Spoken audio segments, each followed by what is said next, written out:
Greetings, captains! So, the mining update just released a few weeks ago and it brought a lot of features that changed the gameplay considerably.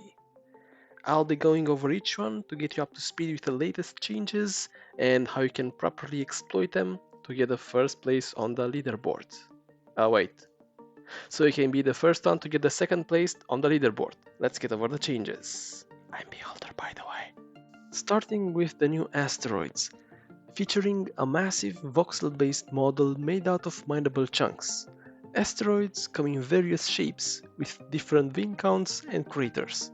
Look for those with higher vein counts and more craters because the overall surface will be larger, so the overall accessible veins will be greater. Each chunk can be empty or have one of the 16 ores. 20 to 30 Gatling rounds should be enough to mine one vein with the lowest tier Gatling, but don't forget to pair that Gatling with the hook gun to auto-collect the ore. In the starting sector, only mine the external veins, as the return on investment for ammo is about 300% for the raw veins, but as you go deeper and deeper in the galaxy, you'll get efficiencies of up to 2000% with the latter levels of the Gatling, making it viable to mine the asteroid core as well, including the empty chunks. So, since mining gives considerably more resources than in previous updates, stopping from time to time to mine entire asteroids is a viable strategy to upgrade your ship, especially when you encounter a new resource. The next feature in terms of importance is the overhauled progression. Loot, materials, sectors and waves have been greatly improved for a linear progression. You no longer have access to high-end materials until you go deeper in the galaxy. So now you will be able to enjoy each upgrade from iron to steel to duralumin, cobinal, titanium, biomolecular iron, biomolecular titanium, instead of jumping from iron to titanium directly and never reaching the last two. Now you are guaranteed to face a single drone in the starting sector, 5 in the second one and so on, instead of facing cruisers as the first fight and 3 cruisers in the center sector. Each intermediate sector will feel like a challenge with new rewards for each fight instead of rushing from first sector to the last in seconds. The loot has also been improved to receive a lot more tiered materials since they are very important in upgrading the ship. Following up with the next major feature is the new cockpit, featuring 300 buttons from all the consoles combined into a single master dashboard plus a wider viewport perfect for inclined planetary navigation. The navigational UI has been greatly improved as well to tell what weapons are selected, remaining ammo, grid status, nav assist data and few more. No need to get off the cockpit mid-fight to toggle weapons anymore. Another important change is the ship hull. The simple HP bar has been completely replaced by actual breaches ranging from small cracks to major hull punctures.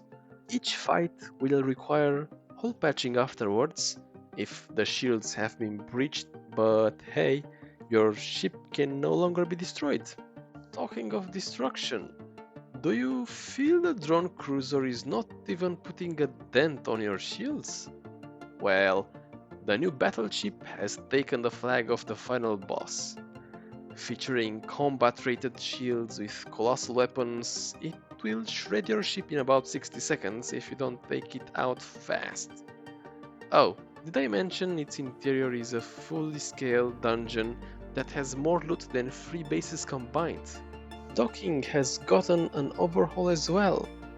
Now you're able to dock with ships that are already moving, even at kilometers per second.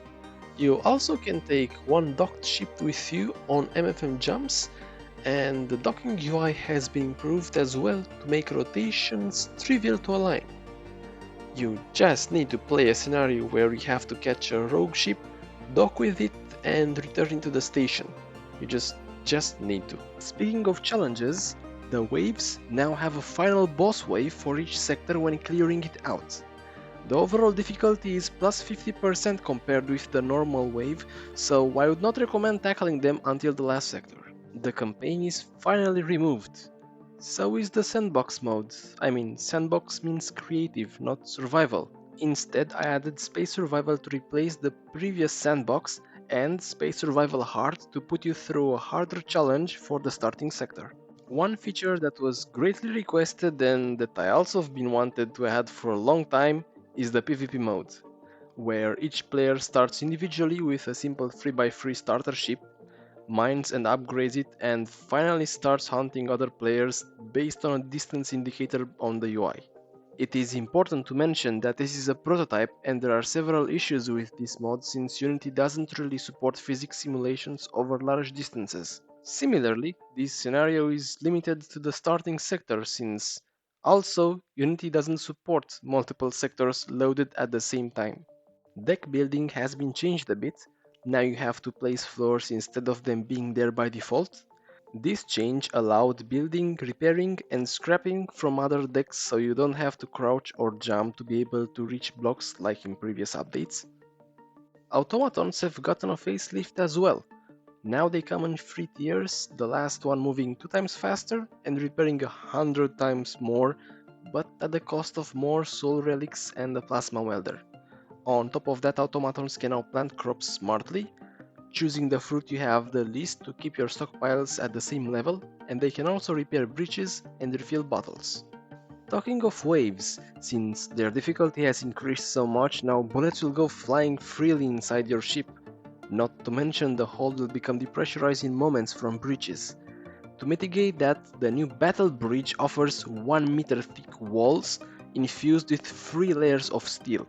It is also pressurized so you can enjoy a peaceful Krenzel smoothie while outside bullets fly around like flies. Another important change from this update are the new artifacts. The Star Cradle, representing heat and used in the Plasma Welder, Reverberating Core Relic, representing power and used in player weapons, Spatial Fold Relic, representing FTL and used in the MFM and Teleporter, and the Soul Trap Relic, representing automation and used in automatons. Talking of magical artifacts, I've taken another step away from a realistic space sim and added teleporters.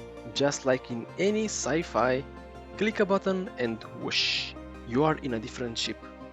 Use the remote to get back. Well, in my defense, it comes as a separate mod, so it's technically not canon. Another issue I used to have is using the jetpack to go from one deck to another. Vaulting made that obsolete. As long as there is a hard surface you can press against, you can reach the next deck by double tapping space. It doesn't work on planets though, space muscles aren't developed enough to overcome gravity. And to return to the space sim genre, we have the new Fly-by-Wire Drive mode. It is exactly what it sounds like. Well, more or less. Just point your mouse and the ship will rotate towards it. Still experimental.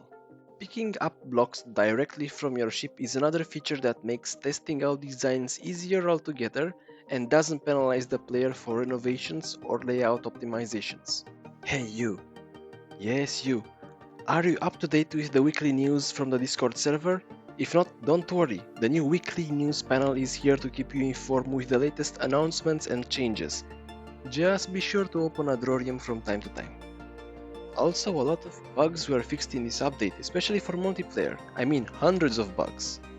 Many quality of life features were added as well, like tools getting a plus 100% boost when morale is high, shields recharging 4 to 8 times faster, simpler recipes, wave and ore info for sectors, and more keybinds. Another thing added was the guide block that contains 15 visual guides regarding key aspects of Adrorium, including inventory fetching, mining, ship upgrading or wave progression. Even knowing the game in and out, I still catch myself consulting the guide from time to time, so always have it at hand. Other features that came in this update are bloom and ambient occlusion, few more blocks like writable signs or fluid dispenser, run by default so you don't have to keep shift pressed all the time, and improvements to the tutorial. Lastly, I got the Android port ready at the same time with the desktop release, and from the download statistics it was a good idea. It just didn't cross my mind that so many of you prefer your phone over the PC. Finally, that's all. Well, not really, since there were several hundred features, fixes, and changes added in these updates, but my voice is giving up. I'll let you discuss them in the comments. Transmission over.